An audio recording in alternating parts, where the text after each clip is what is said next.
Hi, my name is Hadia Fain, and I am the Vice President of Marketing Development for Life Services Alternatives. And today I'm here with a special guest, which is Ramaswamy Ranganathan. And he is a LSA board member. He is a proud father of 3 children, one of which whom has IDD. And he is also a mogul, like leading something of a titan to be forced or reckoned with, for our one of our largest races and fundraising for Life Services Alternatives. He's an avid runner, athlete, and he pioneered LSA's Run Home for the last 5 or 6 years now. Yeah. In which this past year, and I hope we can show shots of this, we've had hundreds of people come out and participate, not only for a great cause, but also to support the IDD community. His wife, Madhu Ranganathan, is a former leader and C-suite executive at Open Text. And we have also recently been in the pleasure of her latest book, The Child Who Never Knew, which is here on display and available for purchase during this particular segment. If you want to check it out, you should. I'd like to welcome Ranga. Thank you. And thank you for joining us today. Thank you, Hadia. It's a pleasure to be, doing this podcast for LSA. Yeah. So, mountain climbers. When you heard it, what did you think? I've done a lot of mountain climbers, but but it's a very good definitely when with the IDD community. Yeah, it's not a hill that we're climbing. It's a mountain that we're climbing. So it is very apt. Yeah. Tell me a little bit about that. You climb mountains. Literally. I trek mountains. You trek mountains. Yes. What's the difference? Well, the difference is I don't use, climbing is when you go to a peak with, all the ice axe and crampons and ropes and all that. I don't do that. I trek to go see the tall mountains. Wow. Let me ask you this. Is there anything in just saying that that's applicable to this series right now, and the difference between someone who treks a mountain and someone who stays on the beach?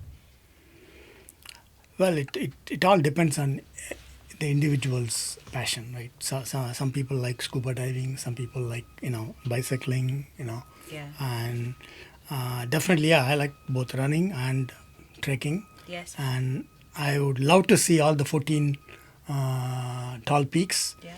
I think I've seen the 10 peaks so far. Which are?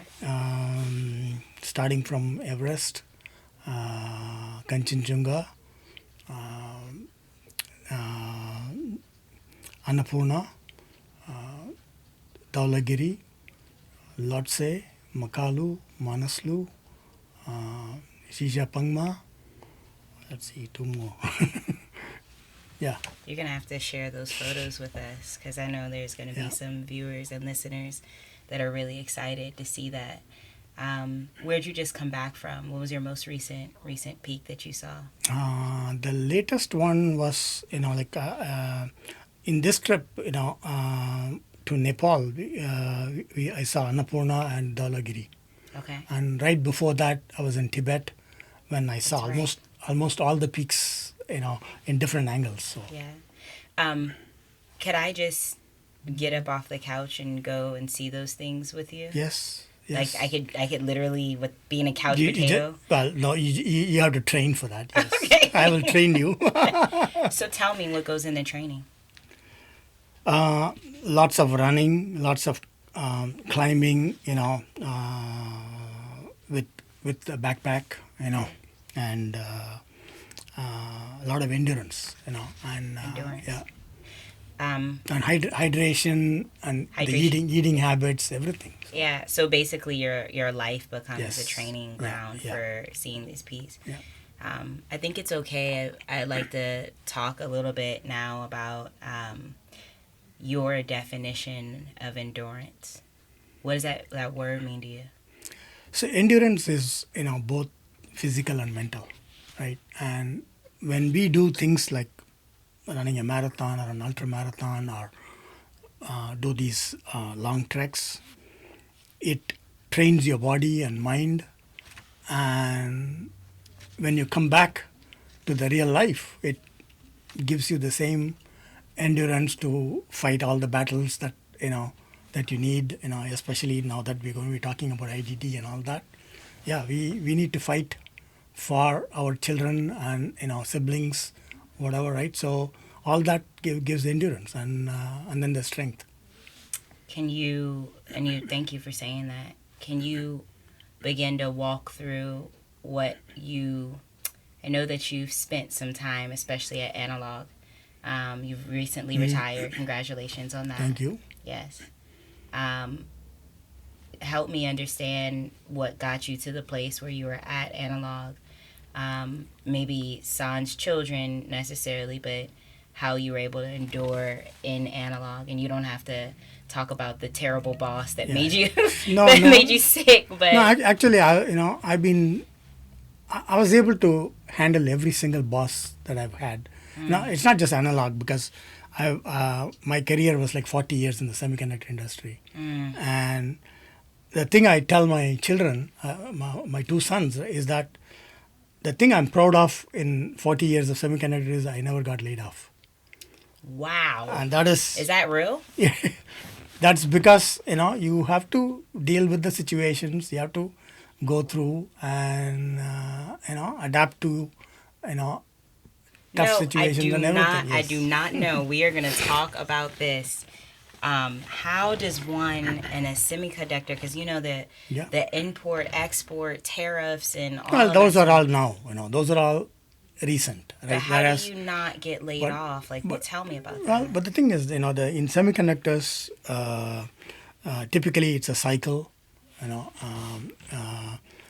The sales goes up, goes down, goes up, goes down. Of course. So which means, people hire and fire, all the time. Yeah. And so there are two things that you always need to be in any job function. You need to service your customer, even if it's not a direct customer, but you know that the customer has got a problem with your company's product or service. You need to find the resource in the company to address that. It may not be your function, right? Then that leads to people respecting you both outside and inside the company. And then the other thing is you need to be upfront with new products, because new products are the driver of every single semiconductor company, because the competition is so fierce. So you need to come up with new creative ideas, new products, new processes to manufacture those products and everything. And so at the end of the day, you need to keep working, and don't worry about all the things going around. You just filter those and keep working on these, and things will move. The next news cycle doesn't affect your productivity. And I'll give an analogy, right? Yes, of course. So when you run a marathon, yes, your body is going to ache. Your mind is going to say, this is it. I cannot do it anymore. But you just watch the next step. Keep moving the next step, next step, next step. Not all of a sudden you're at the 26.2 miles. Wow.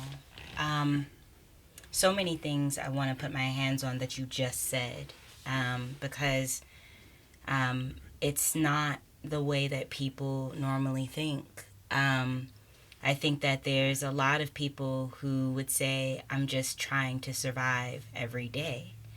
And so one thing that I want to put my hand on before I ask you that question, what would you say to people who are just trying to survive every day? The first thing I want to reflect on that you said is, it seems like the connection between you wanting to trek to see the peaks and also you never being laid off and your 40 years of being in the semiconductor industry is that you kept a global objective perspective of who you were in the context of the setting that you're in the context of the larger industry. And in that way, you remained invaluable, uncuttable, if you will, right? Um, I think that that's important because a lot of people might look at where you are today and consider you've made it to the top of the mountain and that you're made of some superhero, super material stuff, you know? But the truth is, what I'm hearing you say is you just had an objective view on yourself, on others, and on what you were currently doing. Is that right? Yeah, to go back, like if someone is just staying there to survive, right? The most important thing is yes, yeah, we need to do the current work to survive, but start adding your capabilities. What does that mean? Get trained in other things. Don't be focus just on the current skills that you have. Acquire new skills, and it may require a lot more sacrifice, both from personal, family, and everything. But at the same time, all these new skills will get you somewhere, and the day when your job becomes challenging, or the business cycle is going really bad, with the new skill, and you're showing this to your boss or bosses, like not even your direct boss, but other people in other departments, you'll be able to move there. So I think you need to always be on the lookout for what else can I acquire as a skill set, and which will help in my career, in for the industry and everything, right? So yeah, I think there's something that I'm hearing from you, and I want to double back. I want to double down and circle back. And there are extenuating circumstances.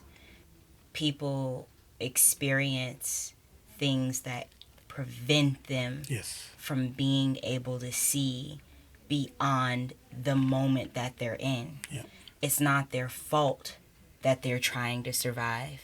It's not their fault they're trying to get yeah, through just one more day.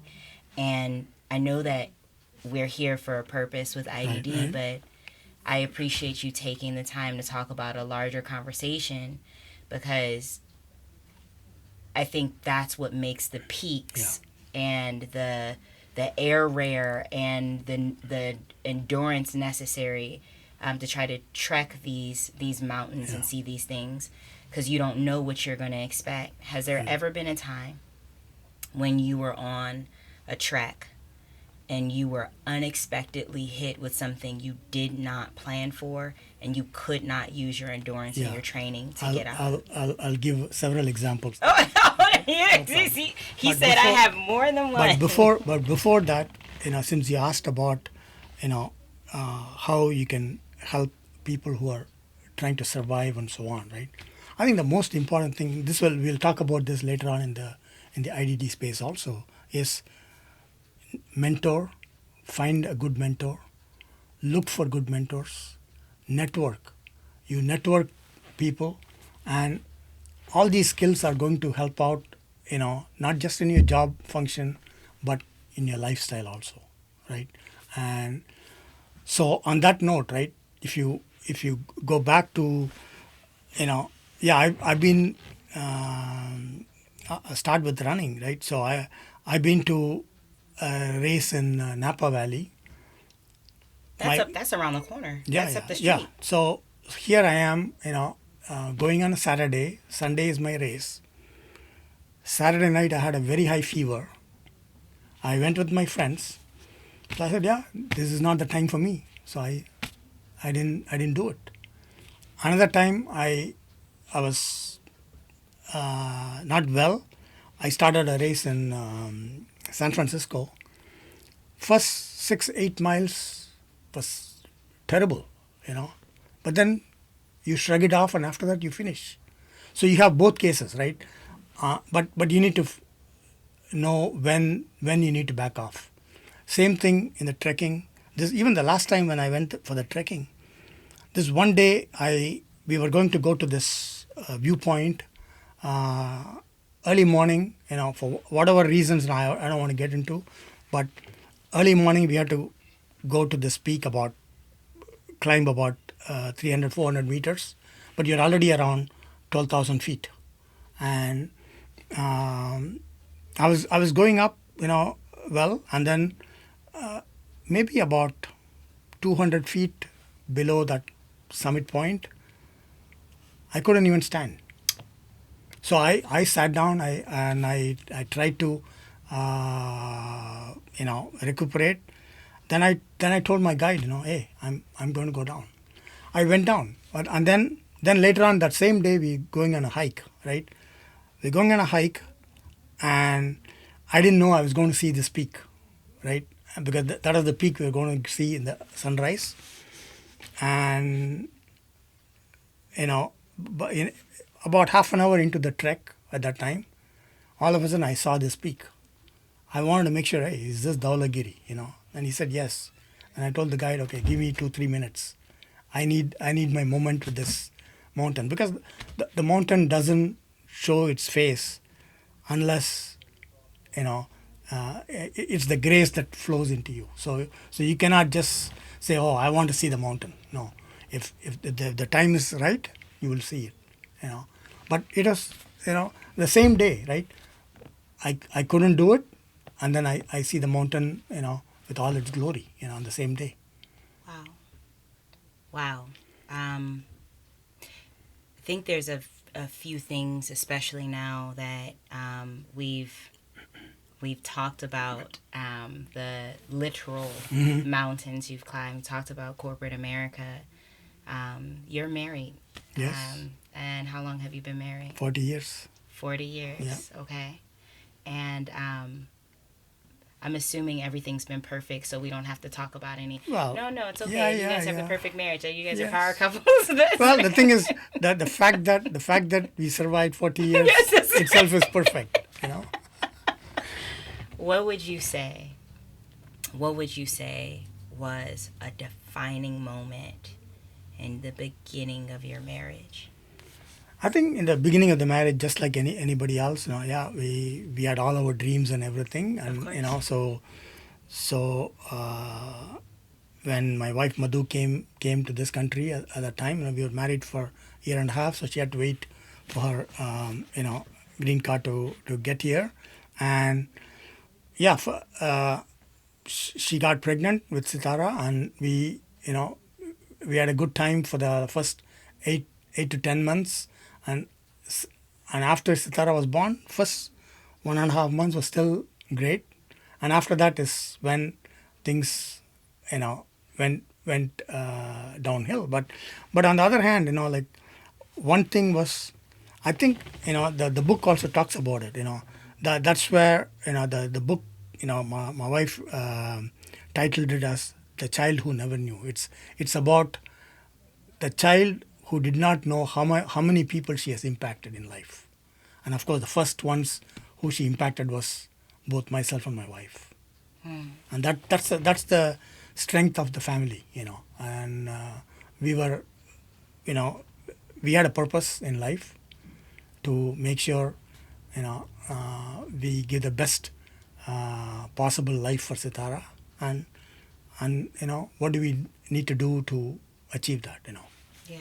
Talk to me a little more about that, because things were going well. Yes. Much like you described with Napa and some of the peaks that you were in, and also these cycles that the semiconductor industry goes into. And you said you had this moment where you saw the peak after not being able to. You had to back off. Was there a moment in the last 40 years where you had to back off, but then in Sitara, in your marriage, in your family life, where you saw the grace and it came to you? I think I would say, we made sacrifices with our careers because of, because we cannot physically locate to some other place, with Sitara being here. But the positive things are the two boys that we got afterwards, right? Yes. And both are so loving to their sister, Yes. and they'll do anything for her, and she will do anything for them. She may not want to do things that I ask her to, but she will do everything that they ask her to. So that those are the positives, right? So Yeah. and say same thing. The whole family stood by us, and Yeah. that is the strength of you know having a good life for her. Absolutely. Tell us a little bit about Sitara. Yeah. What is it that you would want the world to know about Sitara?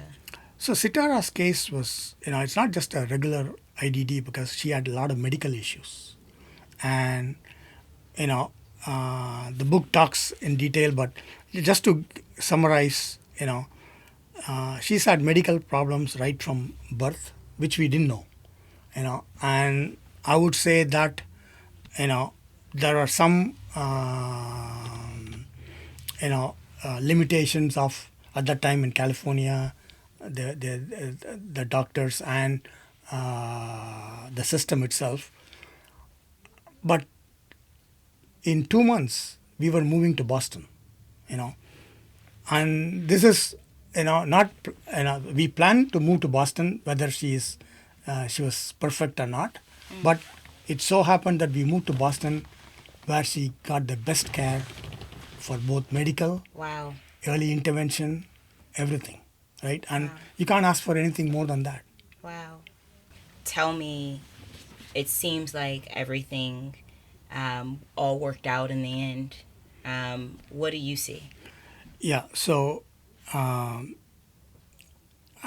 think, there are two things, right? One is, when we when we found out the problem about Sitara, right? And this was, as I was starting to talk about, the first thing we did was, when she moved from California to Boston, we took her literally from the airport directly to Boston Children's Hospital, because we knew there was a problem with her head size. That's all we knew, nothing else, right? That she's dozing off, that's all we knew. And even an intern, right, going through, they said, "Do you know your child is blind?" And we felt really bad, in the sense, like, we've had 2 months of pediatrics, going through here. They never suspected anything, Wow. right? And also the fact that, if her condition, during, because it's a congenital toxoplasmosis, which means the infection happened during the pregnancy, and in Massachusetts they test for it. That time California doesn't test for it. So all these are, things that are out of your control, right? Wow. And but one thing we always, even though we were very young, we said, like, we never asked the question why it happened to us, because the way we looked at us, the person who's most suffering is Sitara, not us. So we need to make sure we will do everything possible to get her the best care. What does the name Sitara mean? Star. Literally, yeah. It literally means star. Star, yeah. Um, And the funny thing is, her middle name is called Meenakshi. Okay. What does that mean? It's a goddess in our hometown. Okay. But Meenakshi is a person with an eye like a fish. And I don't know, stars are bright, Okay. eyes, and then this girl is blind. Well, I would say this.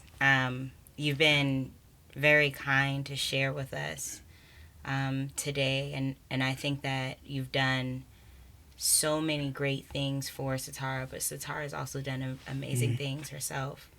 And I want us to be able to leave our viewers with you having the final word. And so if you could tell anyone coming after you, children, future children, families, future families, what would be the thing you would leave our listeners, viewers with? Never take things for granted. Always fight for your child, because you are the voice of your child.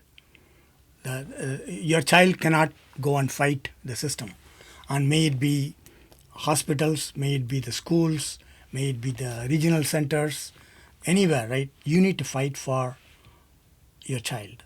And the other thing is, these children are very resilient.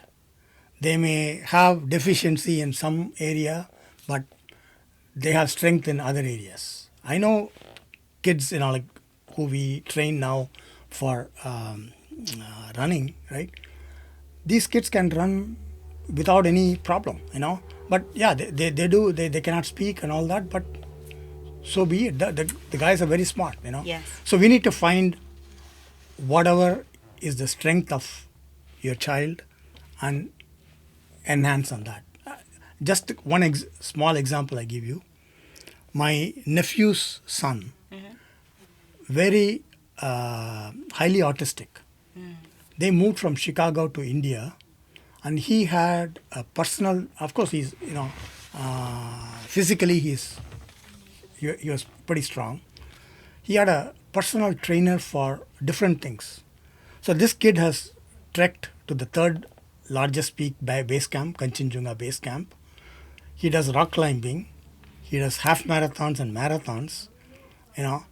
And every time I see his post in LinkedIn or Facebook, I'm like, kudos to this kid, and kudos to the parents, because they didn't sit and say, hey, I'm going to take whatever it is. Whatever the strength your kid has, push them more, and they will shine. Thank you. Ranga, it's been a pleasure talking to you as always. I could sit here and talk for another 2 hours, but as it were, we are attempting to keep these episodes to bite-sized episodes. Where can we learn more about your family, about Sitara's journey? I think the best is this book, The Child Who Never Knew. And it came out, I think, I want to say a year and a half or 2 years now. It's right. Available in Amazon and Kindle. Yes. So and all the proceeds go to non-profit only. So Yes. so we're not making any money out of it. It's more for the story actually my wife shared about our family's journey, and it's not just for people with IDD, but also a normal person. How do you interact with when you see a person with IDD in a school or Yes. in any other setting, right? You should be comfortable, and I think it's a good book, and it's very easy reading. A lot of pictures, so you can read it very fast. I know I need a lot of pictures, that's for sure. Thank you, Ranga. And if you've been listening to this podcast and you're inspired or you want to hear more, I would highly encourage you to read the book. Pick up the book, Amazon Kindle. I've read the book, and it came to me at a very, very, very timely part of my life, and helped me. Even if you're not an IDD parent, it might help you see some things a bit objectively. But if you didn't get anything out of the just listening to this, I would encourage you to listen to it again. I heard themes of endurance, I heard themes of advocacy, and I heard themes of overcoming in ways that I've never even thought were possible. And that enough is alone to do a 50-part podcast with Ranga. But we are going to move on to the next episode with Steve Minchin. And I'm looking forward to speaking with you all then. Thank you so much for tuning in, and have a great day, night, evening, wherever you're at. Bye-bye for now. Thank you.